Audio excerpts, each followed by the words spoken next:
সঙ্গে কথা বলবেন ন্যায্যতা ও সমতার ভিত্তিতে। আওয়ামী লীগের ওই নতজানু পররাষ্ট্রনীতি এই সরকারের আমলে আর এই ছাত্র জনতার গণঅভ্যুত্থানের বাংলাদেশে আর হবে না। প্রিয় ভাইরা, আজকের এই সমাবেশে শ্রদ্ধার সাথে স্মরণ করছি ওই 28শে অক্টোবর লগি বৈঠা দিয়ে সাপের মতো পিটিয়ে আওয়ামী লীগ তাদেরকে হত্যা করেছিল, সেই শহীদদেরকে। অত্যন্ত শোকাতুর অবস্থায় স্মরণ করছি 2010 সালের 22শে ফেব্রুয়ারি থেকে 25শে ফেব্রুয়ারি ঢাকার পিলখানায় বাংলাদেশের অহংকার সেনা সদস্য ওই 57 জন সেনা সদস্যকে পরিকল্পিতভাবে আওয়ামী লীগ ভারতের নির্দেশে হত্যা করেছিল। আজকে সেই শহীদদেরকেও স্মরণ করছি। প্রিয় ভাইরা, 2013 সালের 28শে ফেব্রুয়ারি আমার সম্মানিত পিতা আল্লামা সাঈদীকে অন্যায়ভাবে ওই ট্রাইব্যুনাল থেকে ফাঁসির রায় দিয়েছিল।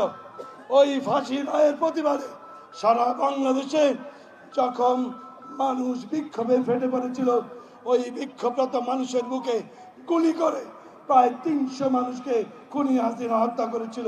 আজকে সেই শহীদদেরকে স্মরণ করি। প্রিয় ভাইয়েরা,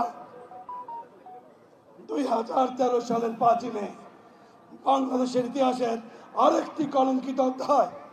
খুনি হাসিনা বাংলাদেশের শ্রেষ্ঠ সন্তান আলেমদেরকে বিনা অপরাধে গুলি করে গভীর রাতে হত্যা করেছে।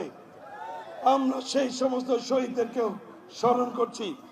একই সাথে আমরা বলতে চাই, বাংলাদেশে অবশ্যই একটি সুষ্ঠু নির্বাচন হতে হবে, কিন্তু সেই নির্বাচন অবশ্যই অনুষ্ঠিত হবে সংস্কারের পরে। ছাত্র জনতার রক্তের সাথে, আওয়ামী লীগের সাথে, ভারতের সাথে আপোষ না করে কোনো নির্বাচন হবে না। আমরা চাই একটা সুন্দর সুষ্ঠু সংস্কারের পরে সুষ্ঠু একটি পরিবেশে 18 কোটি মানুষ ভোট দেবে। সেই ভোটে বাংলাদেশি জাতীয়তাবাদ এবং ইসলামী মূল্যবোধে বিশ্বাসী সরকার গঠিত হবে ইনশাআল্লাহ। প্রিয় ভাইরা, শেষ কথা বলতে চাই, মাননীয় তথ্য উপদেষ্টা এখানে আছেন, সরকারের ভেতরে এখনো আওয়ামী লীগের দালাল আছে।